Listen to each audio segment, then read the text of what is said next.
Hello and welcome to another live stream.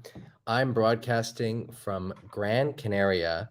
I'm competing in the PWA World Cup here. It's the first time I've been in Gran Canaria since 2019. I used to come every year. This was one of the places that I traveled to for my windsurf training. Uh, and it's maybe the only place that I would go to every summer. And I've gone less and less as I've gotten older. It's just harder and harder to spend as much time here as I used to. So when I was 15, I came to Gran Canaria for the first time, and I spent 2.5 months here over the summer. I really learned a lot about windsurfing, port deck windsurfing. And then over the next few years, 16, 17, 18, I also spent 6 weeks, two months in Pozo to learn how to sail with wind from the left. And those were really good times. I learned a lot, and now I'm back in Gran Canaria. I just arrived before the competition, so I didn't really have time to do a lot of training beforehand. So for me at the moment, it's not so much about training; it's just about sort of getting back into it. There's a lot of maneuvers that I know how to do, and it's just about refreshing everything. Um, I got off the plane, so I arrived on the 6th, so a couple days before the event, and I got off the plane, went for a session on the water. My first 20 minutes were great. I was landing all my moves, big back loops and 360s on the waves, and everything felt great. But then at a certain point, I got this like kink in my neck. It was really, really sore. And so then I've been off the water until today. I went in the water today. And I was talking with some of the other riders about it, like with Victor Fernandez and Robbie Swift. And they were saying that they have a rule that they never go windsurfing after a long flight. So the day that they arrive, doesn't matter how good the conditions are, they don't go in the water. And I think that's a pretty good rule and something that I'm going to adopt. It's difficult because the first thing I want to do after a long flight is get in the water. It doesn't matter how good the conditions are. But I really kind of tweaked my neck, and I still feel it. It's still quite painful, but it's fine to sail. So I had a good session just now. So even though there's no wind in Pozo, there is quite good wind up the coast. So the wind is here. It's just the direction is different. So it's a little bit more northerly than normal. And so Pozo, which is more, the island's like a circle, and Pozo's more southerly than these other spots. And so the wind doesn't fill in. You can see the wind lined out to sea. So Vargas was pretty good today, and Ojos de Garza, which is where I sailed, was maybe not as good as Vargas, but it was really fun. And yeah, it was super fun. So I really enjoyed that session I had. I've got a new board. I was doing some fin testing. So yeah, that was nice. Hey, Max, Greg, Ricardo, Cedric. Oh, we got a good group joining us. Hey, Caro, Bart. Looks like Caro had a good session in Handsome. She was sailing with Stina and Sarah and Tati. Nice to hear. 3-0 conditions. Yeah, Bart, there's some rippers in the juniors. Yeah, the 12-year-old Belgian girl, Sol, I think is her name. And yeah, she's charging it. She's going to compete in the women's as well. John, Devil's Tack. How did you find the Devil's Tack? Was that comfortable or uncomfortable? Were you learning a lot? What did it feel like? What was your strategy? Hey, Mark. Hey, Tomas. Hey, Ragnar. Cool. Ragnar's got a new setup, new camera. That all sounds good. Yeah, Tomas, it's a bummer that they didn't get conditions for the weekend for the pro fleets, but I think it will come. We'll see. Already, it looks like there's a bit of wind in Pozo this evening, so it could be that tomorrow, even there's conditions in Pozo. Otherwise, I think Tuesday will not be great conditions, but I think it will be good enough to compete. Pascal, welcome. You had a session in Domburg. I saw your family over here. They look like they're doing well. Greg had a 4-0 session Levante in Tarifa, and then some Harbor Wall sessions. Nice. How'd you like the Harbor Wall? Was that your first time there? I think it's a really good place for learning, both for jumping and for wave riding. I think the Harbor Wall is one of the best places for learning in Europe. Gran Canaria is also pretty good, mainly because it's so consistent. One of the big problems with our sport is that unlike tennis or skateboarding or something, we can't count on the court being there every day. And so that makes it really difficult to learn. But in places like Gran Canaria, you have pretty consistent wind. I don't want to say it's windy every single day, but during the summer, it almost is, especially if you're willing to drive to places like Ojos de Garza or Vargas.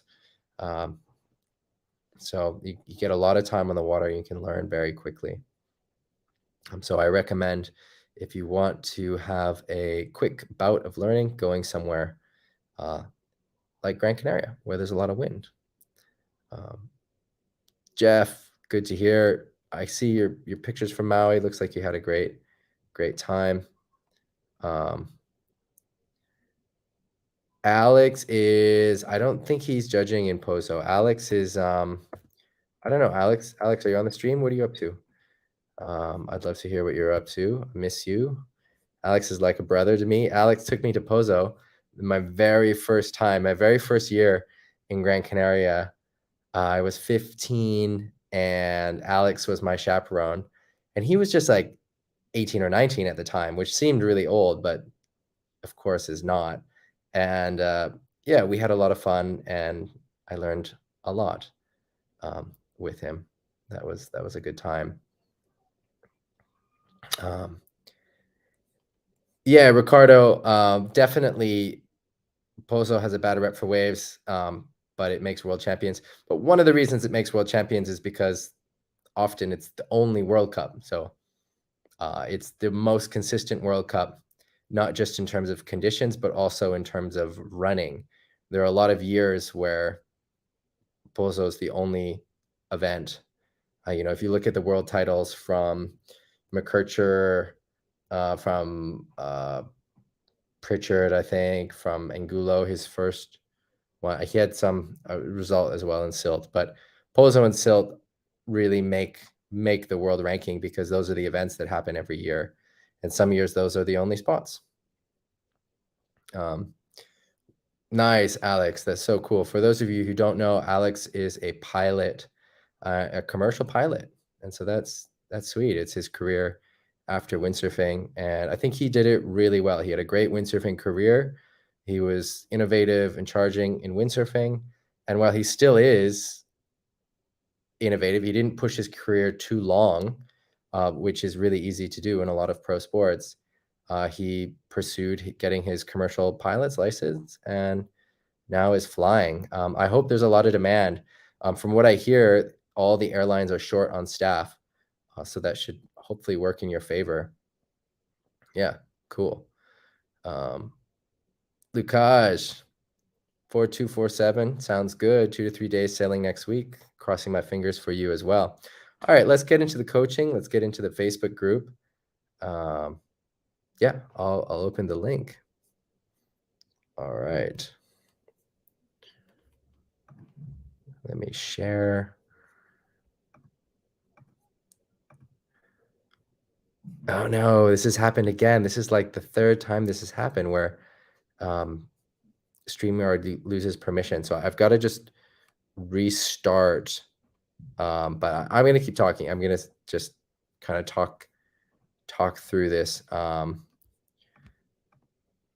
I want to keep hearing about those of you who had sessions. Let us know how it was while I'm dealing with these issues with StreamYard.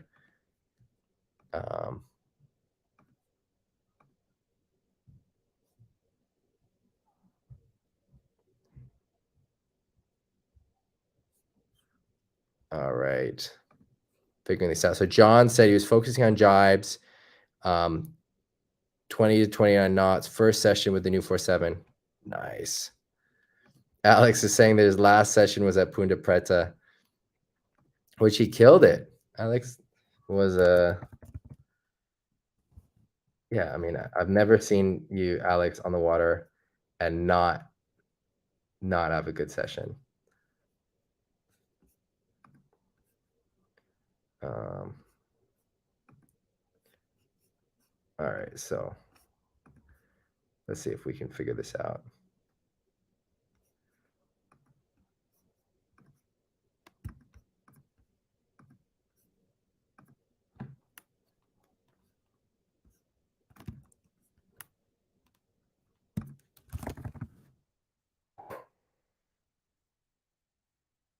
I'm staying in the free accommodation. So the top 16 get free accommodation, and it's a hotel in the south, so it's a little bit far actually from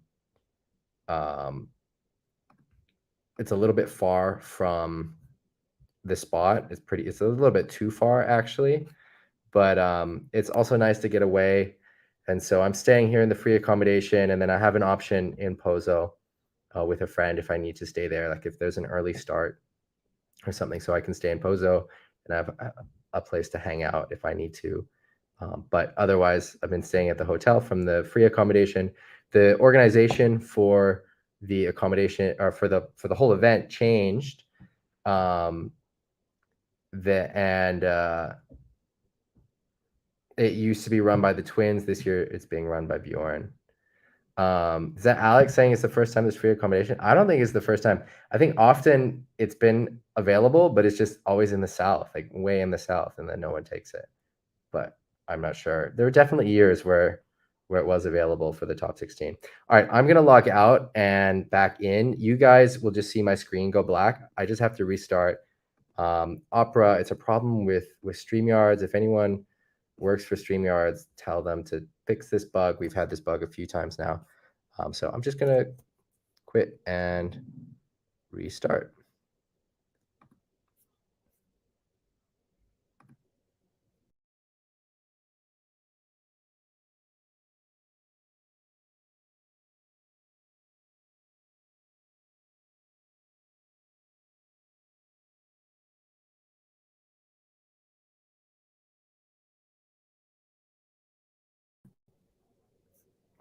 All right. Yeah, I see all the comments. They come into me from both Facebook and YouTube. So there's comments from both places, Greg. So anyway, I'm back, and I gotta decline that. All right, so let's see if this works now. Crossing our fingers, and let's just get into the coaching. All right, there we go. Now it works. All right, so I'm just gonna dive into the coaching. You guys know how it works by now. If you're watching this for the first time, there's a community. You can see the link on the top up there. It's on the top banner. I don't know which way it is. Up on the very top. It's facebook.com/group/Ezzy coaching. And anyone can join. It's free. It's a great community. We've got almost 4,000 members. You can post comments, videos, photos, questions. And the best part is that there's a great discussion. The users or the community members have a lot of good things to say to help people. We've got people like Alex Mussolini chiming in, jumping in with great advice about windsurfing maneuvers. And I read everything that's posted. I don't always respond because this is the time where I'm set to respond, which is on the live stream, which I do every Sunday. But I do read everything, and sometimes I do respond to the post, and I always respond on the Sundays. All right, I'm going to dive into it. So Ricardo's saying, is there any big difference between the organization, between the twins and Bjorn? Not really, at least not so far. At the moment, things are pretty similar. Yeah, it's great that Bjorn's that stepped up to do it. It's great that the twins did it for as long as they did.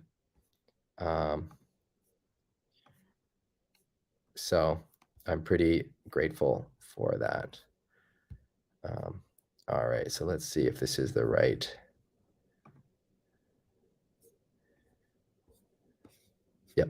This is the right page. All right, let's just jump in. Oops. Just jump into the coaching. You guys can always interrupt me if there's something specific that you want to talk about. Yeah, you guys know the drill. All right, let's get into it. So Tomas asked if I'm doing the live stream. Yes, right now. You're on it. All right. Jeff says, just a follow-up photo. I've been working on rotating my hips in the same direction as my feet on the bottom turn. This is from the other day on Maui at Hokipa. Looks like the knees are finally pointing in the right direction. Yeah, cool. I like that, Jeff. That is a big improvement. For those of you who haven't heard this before, one of the common mistakes is that the hips point towards the nose of the board in the bottom turn. And there are times where that can be useful, but what it does is it puts a lot of weight on your back foot. And when you want to have more front foot pressure and more of a driving forward bottom turn, which often we want to have in our windsurfing, and especially at places like Akipa, then you want to get the hips more in line with your knees and your feet. So your feet are facing your knees and your hips are as well. It also allows for a better, more direct power drive, from your core down to your feet. I kind of equate it to like a powerlifting stance. One thing, Jeff, that it looks like just from this photo, and it's not a very complete photo, so I could be totally wrong, but I think you want to get a little bit more bent over as well with your upper body. So it looks like you're getting a lot of good drive with your knees forward, but it can be that you're kind of sitting back with your upper body. And I want to see you getting some good drive, leaning into the turn, leaning forward, bending at the waist, and really feeling that power, that drive with coming from your butt as you're leaning over and pushing on the board. I was talking with Cedric, who I think is with us today, and he was talking about how his career is about training athletes, and one of the most important things is just keeping those glute activations going, those like neuro muscular pathways active, so that those muscles can fire and you have a really good transfer of power. And so Jeff, maybe doing some of the glute activation exercises you'll find useful. I think there's some on my YouTube channel, which really just help you then fire those muscles, which then is useful in this position. So just getting a little bit more leaned over and sort of really feeling that power coming from your butt and your core and your lower back, rather than the lower parts of your leg. I mean, everything is all connected, everything is working, but also getting all that upper part really engaged. But cool. I love seeing this with the knees. Right on. All right. That's loud from Ojos de Garza. This is where I sailed today. So Ale. Oh, nice. Pretty close to this 360. Let's go through it a little bit more slowly. That didn't really make this any bigger. So we're going frame by frame. The key with the 360, and Alex, if he's still with us, is a master of the Wave 360. The key with the 360 is all about timing. You want to get your board in the pocket right when the wave is throwing, so that it's the ultimate version of the high five. We talk about the high five, where that lip, as it's throwing, connects with the bottom of your board, like between your feet. And the 360 is the ultimate move where that matters. It matters in the off the lips, but it matters even more in the 360. It's make or break. If you get that timing right, it's effortless and it throws you around back into the wave. So let's see this. Let's go a little bit frame by frame. The other thing that really helps with the Wave 360 is speed. The more speed you have, the easier they are.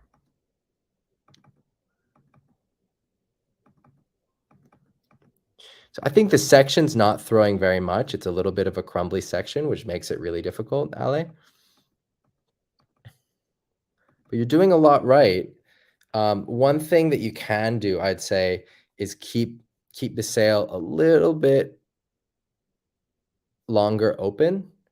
Some people really sheet in quickly, and I think Alex also does that as well, where he does this really quick sheet in.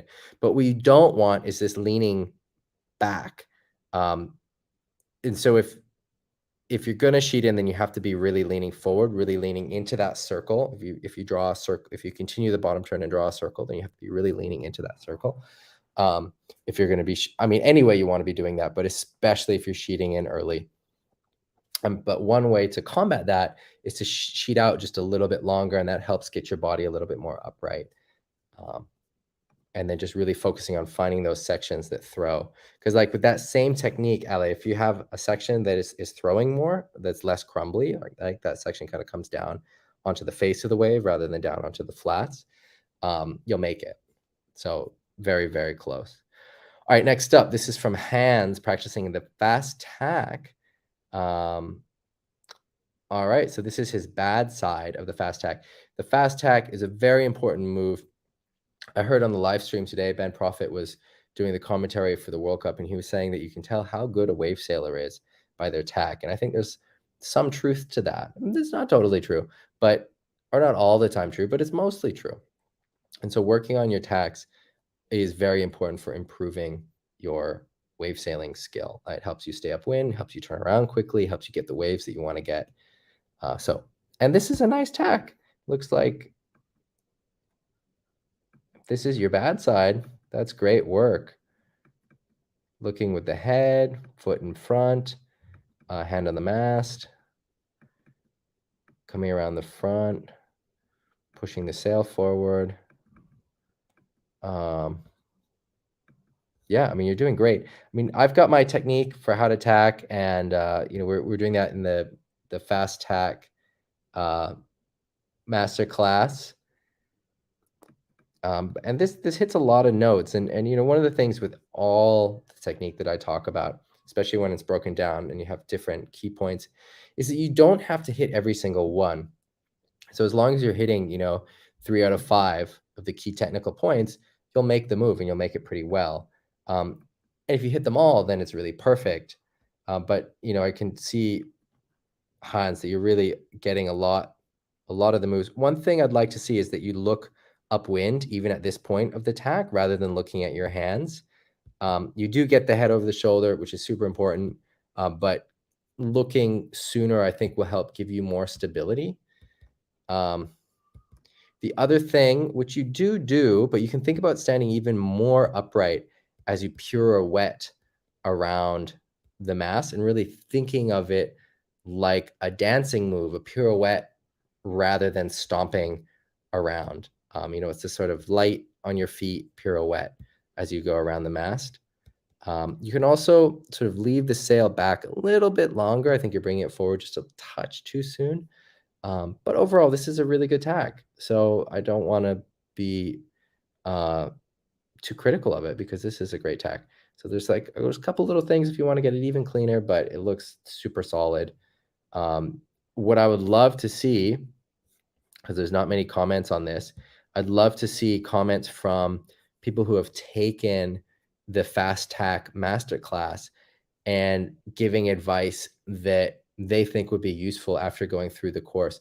One of the models, the learning models that I'm really inspired by, is the martial arts model, where the students help teach the students. And so there's a lot of guys who are who did the course and have improved their tacks, and maybe they see some things that can help Hans. But Hans, this is a great tack, so there's really not much. I'm not. We don't want to get too critical about it. It's a great tack, but there's a few things that maybe can, that maybe can make it even a little bit better. But looks great. But yeah, if you've taken the tacking masterclass and there's one or two things you see that might help Hans improve the tacks on his bad side, feel free to comment. And thank you, Hans. Thank you, everyone who posts, for being brave enough to put your stuff out there. I know how hard it is, especially because, with these photos and videos, it's always putting stuff that you're bad at because that's what you want to improve, and it takes a lot of courage. Thank you. Yeah, just want to acknowledge that. Cara was saying that she can't tack. Thanks, Ben. You're a great wave rider, though. You're one of the exceptions, but it would help you to learn how to tack. But you're doing great anyway, Cara. So that's all I can say. All right, next up, we've got this forward loop from Chris. I don't know where this is. Looks fun. Looks like the gorge. I don't know if it is the gorge. Looks like the hatchery. Is it the hatchery? You're definitely charging. So, Chris, if you're joining us, I want to know what your technique is for learning the forward loop. I think that a bit more of the theory will be really useful, because it looks like you're just hucking yourself straight forward and treating it like a somersault. And as I've said thousands and thousands of times, the forward loop is not a somersault. It's a downwind 360. And let's not get started on killer loops. I know a lot of people love killer loops, but learn the killer loop after you can do the normal forward loop. You'll save yourself a lot of pain and fear and whatever else. So if you really want to do killer loops, learn it after you can do a nice sideways controlled forward. And so anyway, I think, Chris, the biggest thing is getting some more understanding of the forward loop theory, that it is that downwind 360. And so, like, at this stage, what you really want to be doing is looking where you're going, which is over your left shoulder, and really pushing the sail forward and trying to spin around to your left, rather than going forward like a somersault, in which case you're going to face plant like this. But I love the energy. Love that you're going for it. Radical. Yeah, so I'm going to comment on that after the stream. I'll write a comment, Chris, in case you're not watching. If you are watching, say hi in the comments. But I'm just making a little note to myself that I'm going to comment on this after the stream. All right, we've got a lot of good comments anyway from people, but I'm just going to kind of say what I said already. I think going back to the theory will be really helpful for you. All right, Steen is on his way to Denmark and sailing there maybe for the first time. So Steen, are you with us? Where did you sail and how was it? Where did you sail and how was it? Cool. I love it when people sail in new locations. Yeah. Cool. Mika, who is a regular poster in our group, a young gun ripper from Germany, is in Portugal improving his wave riding. That's great to see. Some nice water footage. Yeah, I love the energy. It looks like, these are really small waves, but I can see that Mika is keen and yeah, really finding the little pockets of energy to put his board.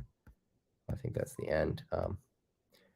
I don't really have a lot of advice for him. I think, especially at this age, what's really important is, when you're first getting into the waves like this, is seeing the footage. So Mika, just watching this footage of yourself will be really, really useful. This goes for everyone, but especially at this sort of young age where you can kind of just intuit movements.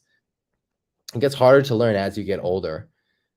But at this age, we're just watching yourself, your body can kind of figure out what to do. But it's also true that seeing yourself is the best coaching. So if you want to coach yourself, just getting someone to film you goes a really, really long way. We have this perception of how we think we look and how we actually look. And so the first time you see footage of yourself, you're going to be shocked, because most likely that your perception of how you look on the water is different than how you actually look. And oftentimes it looks worse than what you think.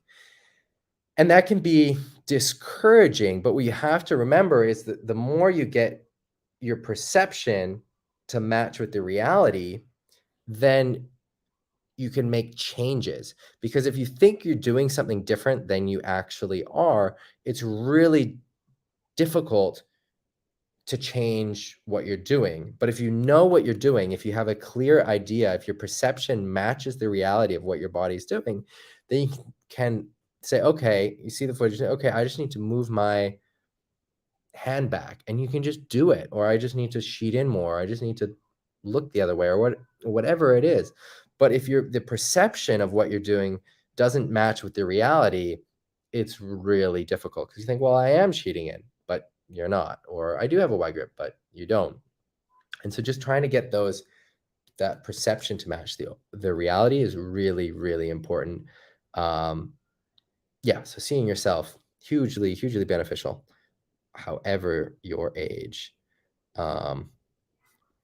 Yeah, I'll watch this again and see if there's something else to add. But I don't want to bog, especially at this age. I don't want to bog Mika down with too much instruction. I think it's just really important to have fun. And the beautiful thing about being, age 10 through 18 and learning windsurfing at that age is that just by having fun and focusing on the fun, you can improve so much. And then if you want to keep pushing it, and have some instruction, there's a place for that as well. But it also really has to come from Mika. Like, overcoached kids are not as motivated, and it's motivation that then leads to success or improvement. But yeah, I love seeing this. Just trying to find the energy, trying to keep speed, trying to hit the lip. But yeah, he's ripping. I guess the one thing I would say for someone this age, and so like Mika, I don't know how old is Mika? Mika 10, 11? I'd say watching videos of people sailing, and if you can find people sailing in these beaches or similar beaches, that is the best learning. There's a lot of really good videos on YouTube. Paul Van Bellen has a YouTube channel where he uploads old windsurfing videos. It's a treasure trove, especially for young up and coming windsurfers to watch, like the Polo Cow movies, or it's just a lot of great films on that channel. So I recommend watching that, and I think that's probably the best way to get better, actually, for someone this age. And I recommend that for everyone. I think it's really good. I think it's really good to watch videos of people windsurfing really well, watching the good action videos. There's a lot to learn from it. All right, so Jan, thank you for posting. So this is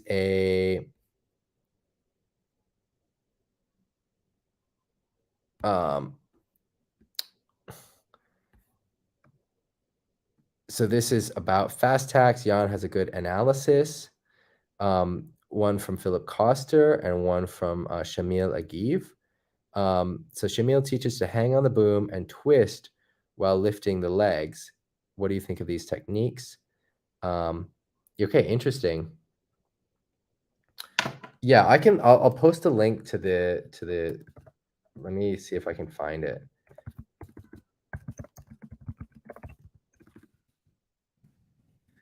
So it's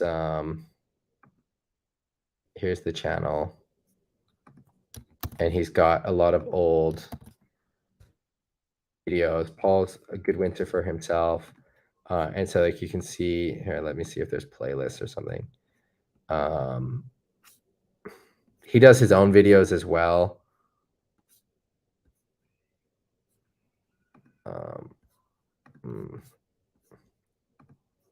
We don't want to watch this.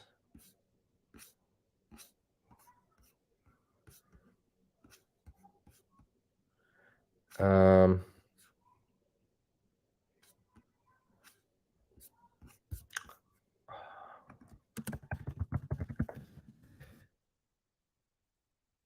oh, like this was my favorite movie growing up as a kid. I had the VHS, and I don't know how many times I watched this.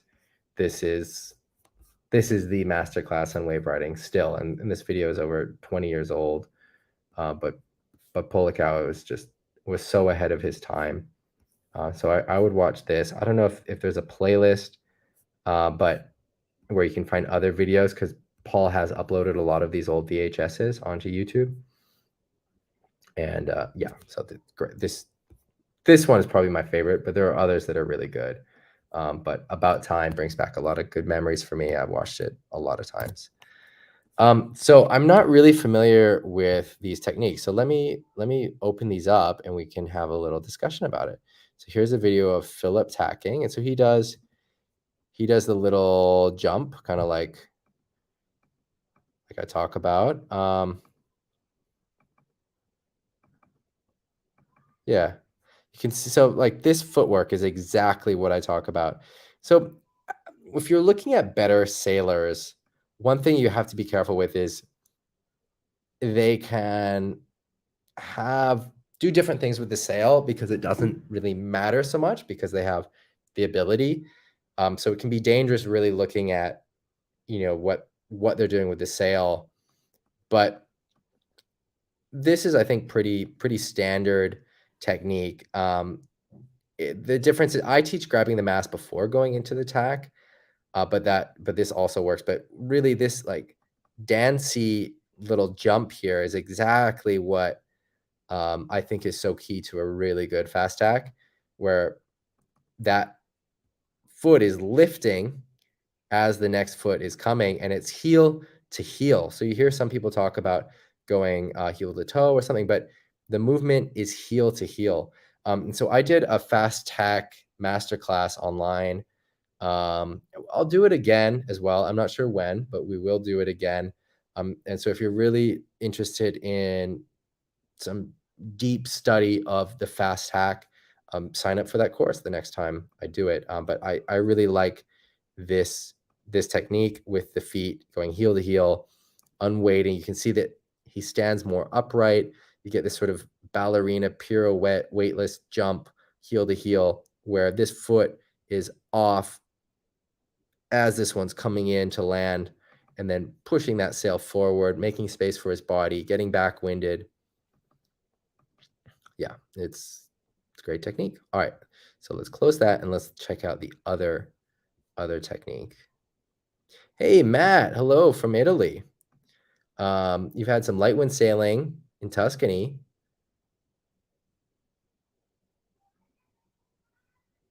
Tell us so you saw the video about the harness. What do you think about that? Okay, so he's going boom to boom. I mean, that's definitely something that you can do, and if it feels natural for you, do it. But I recommend learning by grabbing onto the mast with your leading hand and then going into the tack. I think it's easier. There are reasons why I think it's easier. I go through this in the tacking course. Like the main reason it's easier is you're just reducing steps. So as you get around, if you're holding onto the mast, you can just push it forward, grab the new side, and you're ready to go. Boom to boom is a bigger transition. You have to get that transition timing perfect. Otherwise, then your arm is in this really awkward position and it makes it difficult to transition. So if it does feel natural for you, if you have that timing just naturally, great. But otherwise, I think boom to boom, it just makes it more difficult. All right, let's see this technique and we can talk about it. I mean, that's some pretty fast footwork.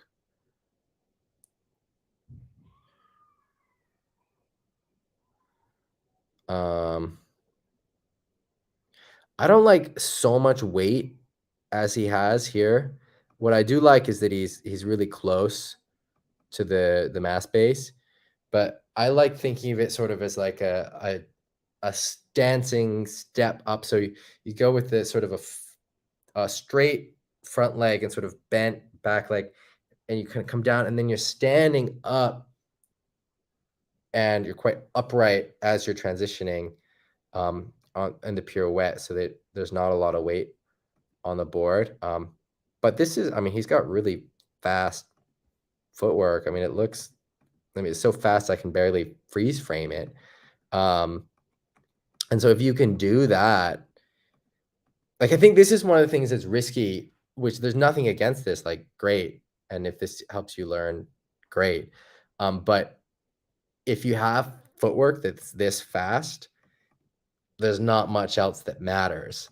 And so you can do a lot of things really particular. But again, he's doing sort of the same thing. It's like heel to heel. He's doing a more exaggerated jump than what Costa was doing, or than what I teach. And obviously you can just jump side to side. And if you have that footwork, that's really great. But like, this footwork is super, super solid. So, like, if you have this footwork, then there's not much else that matters. I don't know, like, with this kind of like bent arm thing, and I have to kind of listen to this whole thing. I'm not sure what I think of it. I think if it helps you and it gets you to tack, that's great. There's something about the sail work that looks overly complicated to me.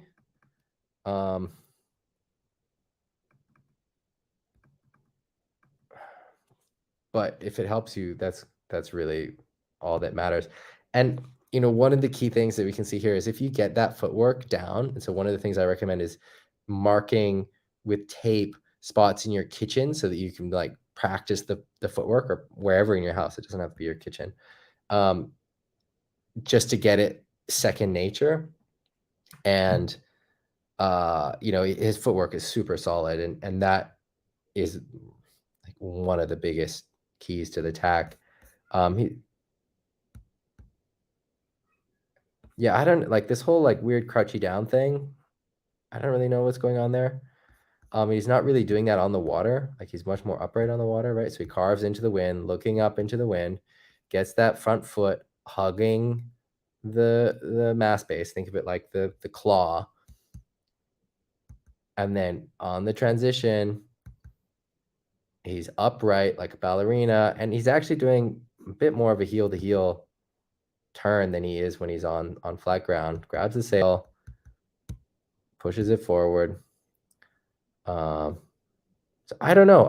The tack on the land looks a bit different than the tack on the water. But hey, if this helps you, go for it. Anyway, that's enough of that. All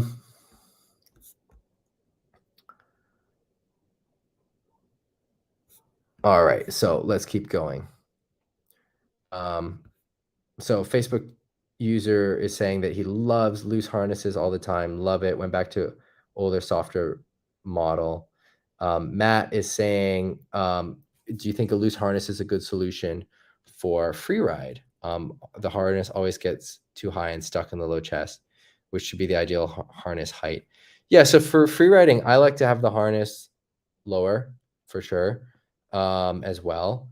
I think making sure that your harness lines are long enough for free riding is important, especially because when I'm free riding, I like to ride my boom higher than when I'm wave riding. And so often I feel like I need longer harness lines. And so if you have a specific boom just for free riding, like for your big sails, I recommend longer harness lines than you have for your wave riding boom. And if you use the same boom for both, maybe look at adjustable harness lines.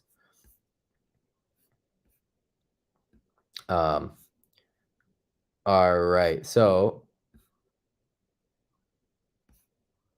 yeah, so all right, we talked about this last week from Jan. All right, here's a clip from Bjorn, who has been quiet over the last few months as the wave conditions haven't been good. He got some wing foiling gear, and family life has taken over, but he did get some GoPro footage. He noticed that he's letting go of his backhand. I think it's because I feel overpowered, he says. I was sailing overpowered on a 4.0 yesterday. All right, so let's see this. Let's see if I can put the quality up. Why is the quality not higher? All right, anyway.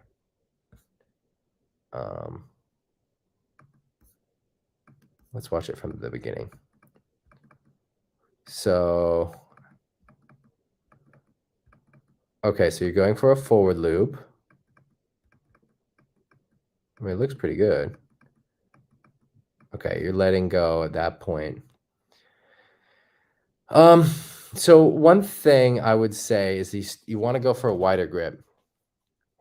You want to reach back even farther, try and reach back close to the clips. It will give you a lot more control and help so that you don't feel like the sail is opening up and that you need to let go with your backhand, which might be counterintuitive, but that's how it works. So get that really wide grip. When you're overpowered, having that wide grip is more important than when you're underpowered. It's always important, but it's especially important when you're overpowered.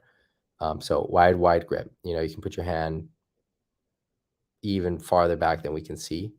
And then the other thing, speaking of we can't see your boom clip, which means that you're not looking back in the direction of the jump. So the two biggest things, and this is really common, these are the most common mistakes with the forward loop, are not having a wide enough grip, and then also not looking in the direction of the rotation, which is over your back shoulder.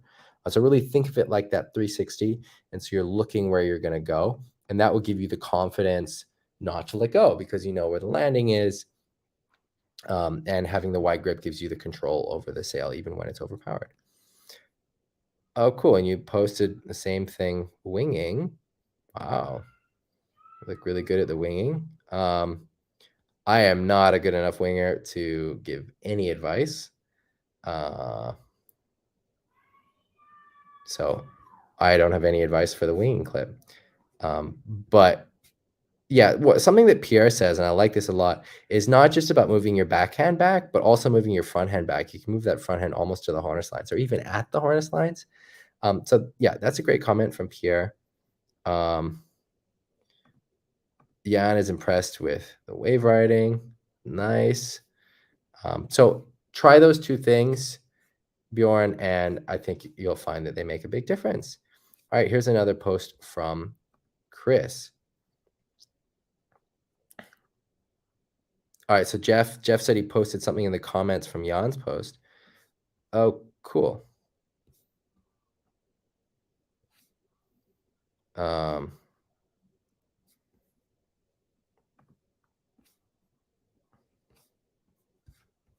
Yeah. So Jeff is saying that focusing on the transition between the bottom turn and the cutback, getting the sail across the body, getting that S. It's good to see. And getting onto the rail. Here we can see the rail starting to engage. Still engaged there. Nice. That looks good, Jeff. All right. So Chris, working on back loops. I get plenty of height. Turn at the top, see the water below after the turn, but always land on my face. And this is at the hatchery. Is this because the conditions are onshore? What is the last step I'm missing?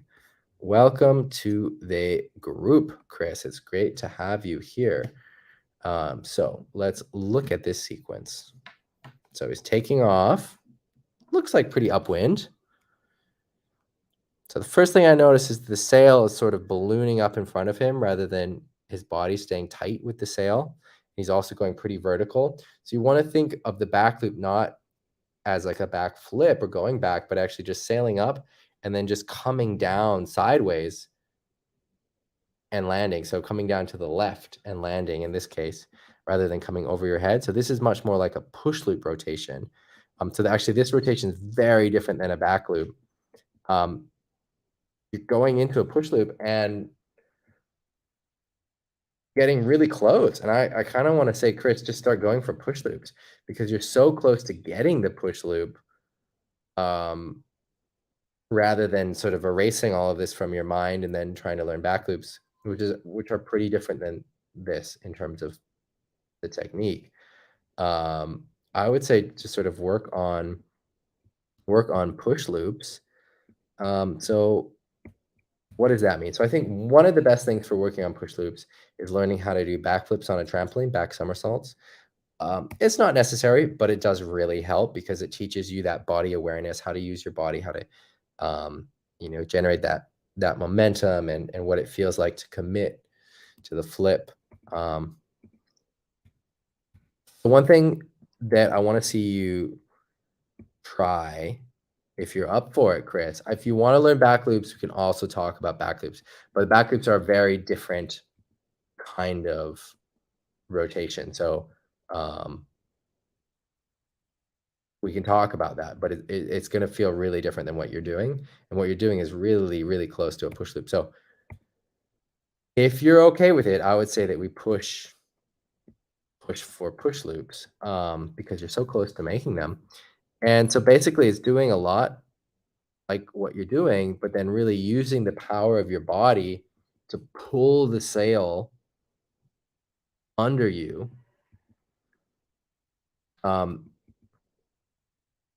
You can think about whipping the rotation even more and let go with the backhand like you're doing. And then you'll land. Don't think about kicking the board around, kind of getting in a bit of a weird position here, upside down like that. But you can think of, you can kind of go up and sort of throw it and then let go with, I guess you're doing it this way, and then let go with your backhand and you'll land sort of like a, kind of like a crazy Pete Pat crash, which is not painful. It's kind of an easy way to crash, letting go with that backhand. This is how I was talking with Ben Profit the other day. This is how he teaches push loops. So props to Ben for coming up with this method. And so letting go with that backhand like you're doing, and then just working on holding onto the backhand more and more and more. But basically what you want to think about is staying a little bit closer to the sail and then really kind of pushing it, whipping it around. You can think of whipping it kind of sideways rather than doing like a full flip right at the beginning. But then you're pulling, like with this front hand, you're pulling that sail in the rotation under you. And so, and watch some videos of push loops. I'll try and find some to post in the comments here. But start thinking about doing a push loop rather than a back loop. And then I'm going to comment on your post and reply to me if you do want to do back loops rather than push loops, so we can talk about that.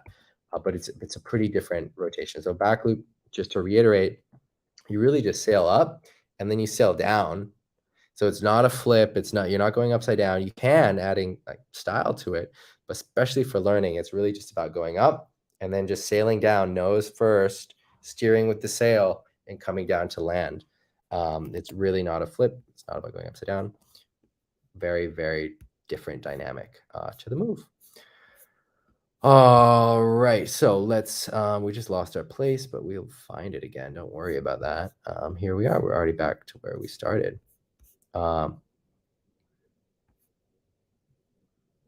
Yeah, so people have already started talking about push loop, back loop. Yeah, I think you should go for, push loops.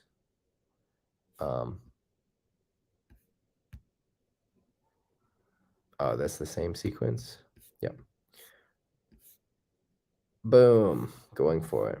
All right, here's another post from Hans with his daughter. Sweet. Great to see. Great to see. Wow, she's doing really well. Cool. Thanks for posting this, Hans. She's ripping. Looks like she's got a good understanding of how the sail works, which is really important. Nice. Mark also posted a picture of his daughter. People are still posting about the most beautiful places they've ever windsurfed. I love to read it. I have a board that is with Fabian Vollenweider, the shaper from Taboo, that is in Marseille that I need to get to Germany. So if you're coming from that area to Germany, let me know. And all right, Jeff is saying that he learned that a 5 mil wetsuit provides much more protection than 3 mil. What do the Maui chaps use to protect their crown jewels when jumping big in only board shorts? I have to say, sometimes it hurts, Jeff. Sometimes it hurts when you're in board shorts. But we have also, I'll just get it and show you.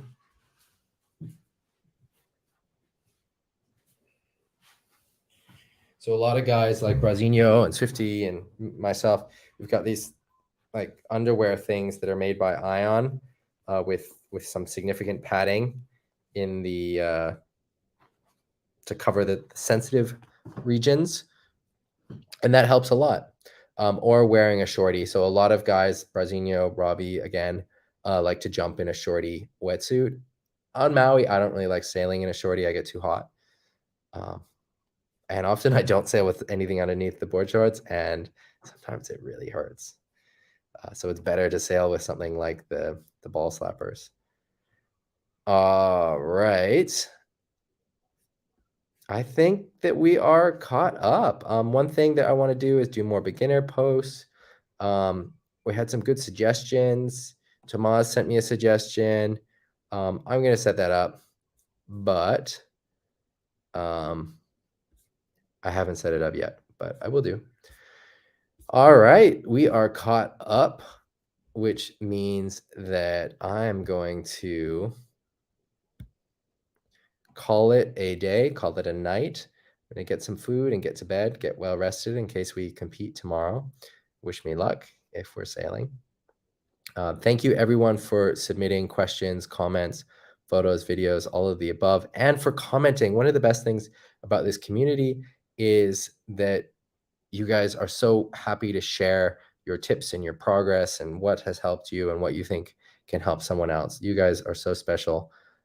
So thank you, everyone with the courage for posting, and then everyone else who's willing to share what they've learned.